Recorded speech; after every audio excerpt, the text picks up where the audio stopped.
मकर संक्रांति भारत के उन विशिष्ट पर्वों में से एक है जो केवल धार्मिक आस्था तक सीमित नहीं है, बल्कि खगोल विज्ञान, प्रकृति और जीवन चक्र से गहराई से जुड़ा हुआ है।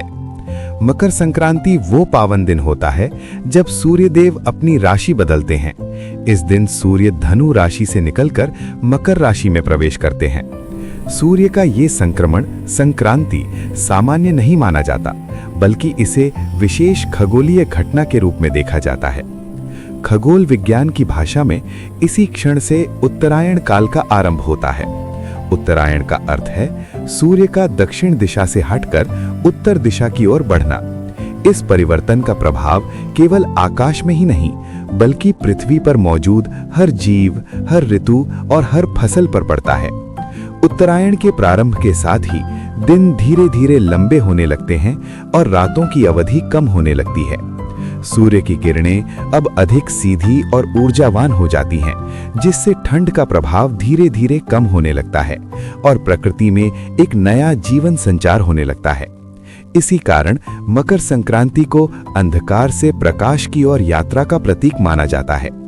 मकर संक्रांति की एक विशेषता ये भी है कि ये पर्व हर वर्ष लगभग 14 या 15 जनवरी को ही आता है। अन्य त्योहारों की तरह ये चंद्रमा की तिथियों पर आधारित नहीं है, बल्कि सूर्य की गणना पर आधारित है। इसीलिए मकर संक्रांति को भारत के उन दुर्लभ पर्वों में गिना जाता है जो लगभग एक निश्चित तिथि पर ही मनाए जाते हैं। प्राचीन भारतीय ऋषि मुनियों ने हजारों वर्ष पहले ही सूर्य की इस गति को समझ लिया था। उन्होंने अनुभव किया कि जब सूर्य उत्तरायण होता है तब वातावरण शुद्ध, ऊर्जा सकारात्मक और जीवन के लिए अनुकूल हो जाता है। इसी कारण मकर संक्रांति को नए आरंभ, शुभता और उन्नति का पर्व माना गया। मकर संक्रांति का धार्मिक महत्व। मकर संक्रांति केवल ऋतु परिवर्तन का पर्व नहीं है, बल्कि ये भारतीय धार्मिक परंपरा में अत्यंत पावन और पुण्यदायी माना गया है। शास्त्रों में इस पर्व का उल्लेख एक ऐसे समय के रूप में मिलता है जब देव शक्तियां जागृत होती हैं और मनुष्य के कर्मों का फल अत्यंत शीघ्र प्राप्त होता है। शास्त्रों के अनुसार उत्तरायण काल को देवताओं का दिन कहा गया है। जैसे मनुष्यों के लिए दिन और रात का चक्र होता है, वैसे ही देवताओं के लिए भी उत्तरायण और दक्षिणायण का विधान बताया गया है। उत्तरायण वो काल है जब सकारात्मक ऊर्जा, प्रकाश और चेतना अपने चरम की ओर बढ़ती है। धार्मिक ग्रंथों में उत्तरायण को मोक्ष की दिशा माना गया है। इसी कारण महाभारत के महान योद्धा भीष्म पितामह ने अपने जीवन का अंतिम क्षण उत्तरायण आने तक रोके रखा। भीष्म पितामह इच्छा मृत्यु का वरदान प्राप्त थे, फिर भी उन्होंने दक्षिणायन के दौरान शरीर त्याग नहीं किया। वे शरशैया पर पड़े रहे और जैसे ही सूर्य उत्तरायण हुआ, उन्होंने प्रभु का स्मरण करते हुए अपना देह त्याग किया। ये घटना दर्शाती है कि उत्तरायण काल को मोक्ष प्राप्ति का सर्वोत्तम समय कितना महत्वपूर्ण माना गया है।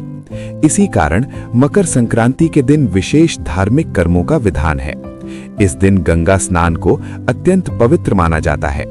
मान्यता है कि मकर संक्रांति के दिन गंगा सहित सभी पवित्र नदियों में दैवीय शक्तियां निवास करती हैं। इस दिन किया गया स्नान मनुष्य के पापों को धोकर उसे शुद्ध और सात्विक बनाता है।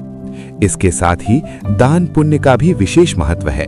शास्त्रों में कहा गया है कि मकर संक्रांति के दिन किया गया दान सामान्य दिनों की अपेक्षा 1000 गुना फल प्रदान करता है। इस दिन अन्नदान, वस्त्रदान, तिल दान, गुड़ दान, स्वर्ण दान को अत्यंत पुण्यकारी माना गया है। दान का उद्देश्य केवल दूसरों की सहायता करना ही नहीं, बल्कि अपने भीतर के अहंकार और संग्रह की प्रवृत्ति को समाप्त करना भी है। मकर संक्रांति के दिन जप और तप का भी विशेष महत्व बताया गया है। इस दिन भगवान विष्णु, सूर्य देव और नारायण का स्मरण अत्यंत फलदायी माना जाता है। कहा जाता है कि इस दिन किया गया जप मन को स्थिर करता है और आत्मा को परम चेतना से जोड़ता है। इस प्रकार मकर संक्रांति केवल एक पर्व नहीं, बल्कि ये एक आध्यात्मिक अवसर है जहां मनुष्य अपने पापों से मुक्ति, पुण्य संचय और मोक्ष की दिशा में एक कदम आगे बढ़ता है। यही कारण है कि मकर संक्रांति को पुण्य, प्रकाश और प्रभु कृपा का महापर्व कहा गया है। मकर संक्रांति और भगवान विष्णु का वामन अवतार। जब सूर्य अपनी दिशा बदलता है और धरती पर उत्तरायण का आरंभ होता है, तब केवल ऋतुएं ही नहीं बदलती, बल्कि धर्म और अधर्म का संतुलन भी पुनः स्थापित होता है। यही समय है मकर संक्रांति, और यही समय जुड़ा है भगवान विष्णु के वामन अवतार से। असुर राजा बलि और उसका यज्ञ। प्राचीन काल की बात है, जब देवता और असुरों के बीच सत्ता और संतुलन की लड़ाई अपने चरम पर थी।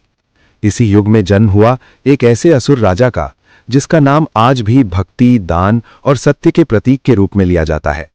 महाबली राजा बलि।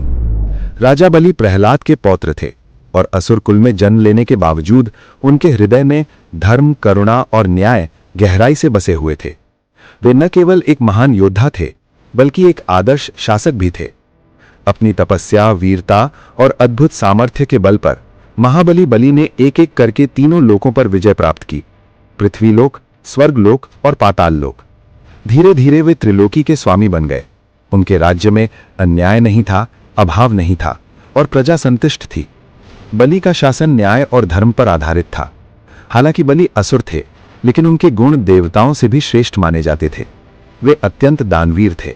ऐसा कहा जाता है कि उनके द्वार से कोई भी याचक कभी खाली हाथ नहीं लौटा। बलि का वचन उनके लिए सबसे बड़ा धर्म था। एक बार जो कह दिया, उसे निभाना उनकी आत्मा का कर्तव्य था।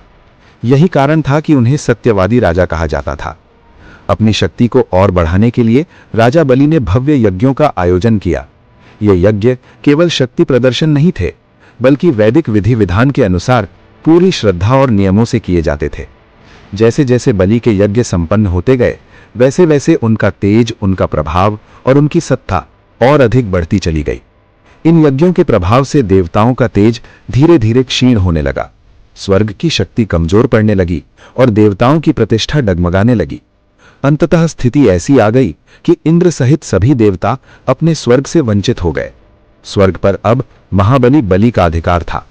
देवताओं के लिए यह केवल सत्ता का प्रश्न नहीं था, बल्कि सृष्टि के संतुलन का प्रश्न था, क्योंकि जब भी अत्यधिक शक्ति एक ही पक्ष के पास चली जाती है, तब संतुलन टूटने लगता है। यद्यपि बलि धर्मात्मा थे, पर उनकी बढ़ती हुई शक्ति और यश अहंकार की ओर संकेत देने लगे थे। यही वो समय था जब देवताओं ने भगवान विष्णु की शरण ली। भगवान विष्णु बोले, अधर्म नहीं, पर अहंकार का अंत आवश्यक है। और तभी भगवान ने वामन अवतार लेने का निश्चय किया। मकर संक्रांति का शुभ दिन था। सूर्य उत्तरायण की ओर बढ़ चुका था। यज्ञ भूमि पर एक तेजस्वी ब्राह्मण बालक प्रकट हुआ। छोटा कद, हाथ में कमंडल, मुख पर दिव्य तेज। वो था वामन। वामन ने राजा बलि से कहा, हे राजन, मुझे केवल 3 पग भूमि का दान चाहिए। गुरु शुक्राचार्य ने बलि को चेताया, पर बलि अपने वचन से पीछे नहीं हटा। उसने दान स्वीकार कर लिया। क्षण भर में वामन ने त्रिविक्रम रूप धारण किया। पहले पग में पृथ्वी, दूसरे पग में स्वर्ग, तीनों लोक नाप लिए। अब तीसरा पग शेष था। बलि ने सिर झुकाया और बोला, प्रभु, तीसरा पग मेरे शीश पर रखिए। भगवान विष्णु प्रसन्न हुए। उन्होंने बलि को पाताल लोक का राजा बनाया और वरदान दिया कि वो सदा अमर रहेगा। मान्यता है कि जिस दिन भगवान वामन ने अहंकार का अंत किया, वो दिन था मकर संक्रांति। इस दिन दान का महत्व, वचन की शक्ति और विनम्रता का संदेश सबसे अधिक प्रभावी हो जाता है। भारत के विभिन्न रूप। मकर संक्रांति का उत्सव। भारत एक ऐसा देश है जहां संस्कृति, भाषा और परंपराएं हर कुछ किलोमीटर पर बदल जाती हैं। लेकिन इन विविधताओं के बीच कुछ पर्व ऐसे हैं जो पूरे देश को एक अदृश्य सूत्र में बांध देते हैं। मकर संक्रांति ऐसा ही एक महापर्व है जो भारत के हर कोने में अलग अलग नामों, अलग अलग रीति रिवाजों और अलग अलग रंगों के साथ मनाया जाता है। हालांकि नाम बदल जाते हैं, पर उत्सव का मूल भाव हर जगह एक ही रहता है: प्रकृति के प्रति कृतज्ञता और नए जीवन का स्वागत। तमिलनाडु पोंगल। दक्षिण भारत में मकर संक्रांति को पोंगल के नाम से जाना जाता है। ये पर्व विशेष रूप से किसानों के लिए अत्यंत महत्वपूर्ण होता है। पोंगल के दिन नई फसल से बना चावल, दूध और गुड़ उबालकर सूर्य देव को अर्पित किया जाता है। जब दूध उफनकर बाहर आता है तो इसे समृद्धि और खुशहाली का प्रतीक माना जाता है। घर घर में रंगोली बनाई जाती है, पशुओं को सजाया जाता है और 4 दिनों तक उत्सव का वातावरण रहता है। ये पर्व धरती, सूर्य और पशुधन के प्रति आभार व्यक्त करने का संदेश देता है। गुजरात उत्तरायण पतंग उत्सव। गुजरात में मकर संक्रांति को उत्तरायण कहा जाता है। यहाँ ये पर्व एक विशाल पतंग महोत्सव के रूप में मनाया जाता है।